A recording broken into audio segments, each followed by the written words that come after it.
Coming up, we'll tell you what we know about a grass fire near the James River in southeastern KELOLAND. Plus, we head to a central South Dakota ranch and show you what one family is seeing this year. Good morning, this is KELOLAND on the go with all you need to know in news and weather as you start your day. Firefighters in Yankton responded to a fire near the James River. Just before 7 o'clock Monday night, crews were called to the area of 304th Street and Southwest Jim River Road for reports of a fire. Firefighters arrived on scene and put the fire out. The department says the cause of the fire is believed to be fireworks. One man was killed and a woman was hurt in a crash west of Lead, South Dakota over the weekend. Just after 6 o'clock Saturday night, a motorcycle was heading west on Highway 14A when the driver failed to take a curve. The motorcycle went into the ditch. Both people on the motorcycle were thrown from the vehicle. The 31-year-old driver was pronounced dead at the scene. The 29-year-old passenger was airlifted to a Rapid City hospital. South Dakota's Highway Patrol is investigating the crash. What started as an argument Sunday morning in Rock Valley, Iowa, escalated into much more. Now, a 39-year-old man is charged with attempted murder. Rock Valley police say the suspect hit the victim with a car and dragged them under the vehicle. The victim is in the hospital with life-threatening injuries. Police made an arrest and more charges are expected.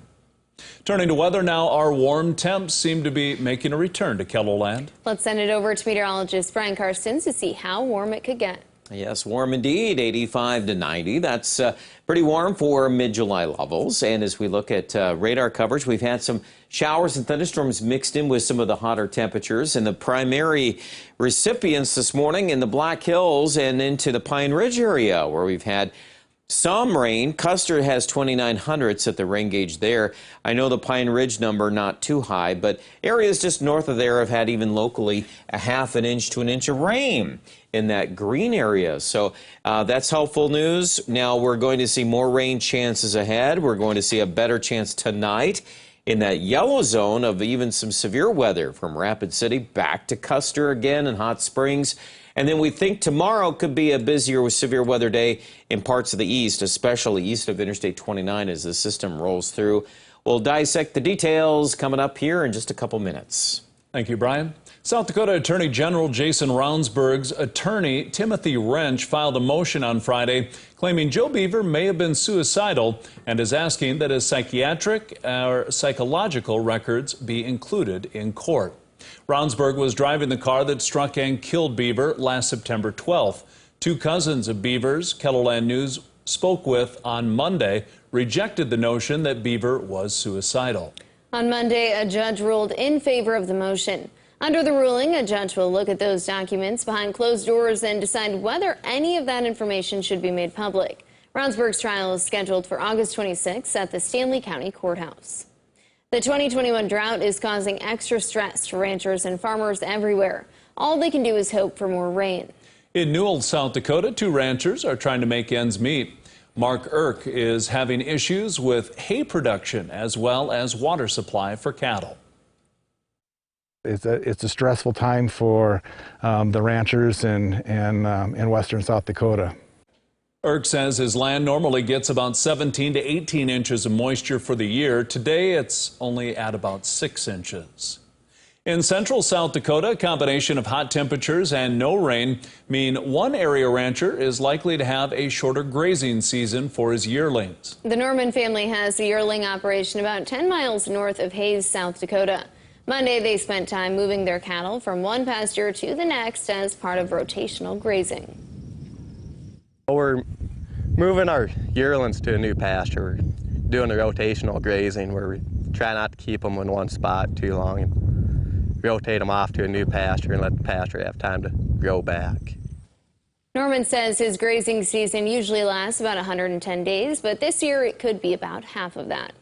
And that's a look at some of our top stories. Now let's get one last look at your weather with meteorologist Brian Karstens. Brian?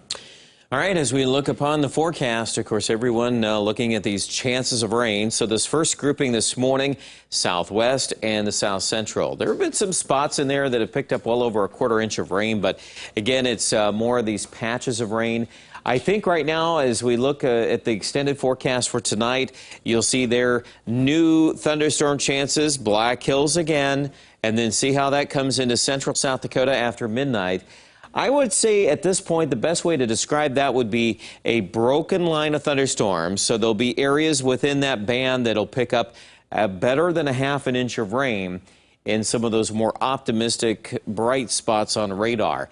Now, we're in drought. We have to recognize that. The Aberdeen area, the north, especially around Eureka, may have a harder time getting some of that deeper moisture. There are some things trying to push that moisture into your area as well, but let's kind of keep that in mind here. And also the Sioux Falls area, I think a pretty good case to be said that we'll have a line of thunderstorms rolling in from the west during those pre-dawn hours and through daybreak tomorrow morning.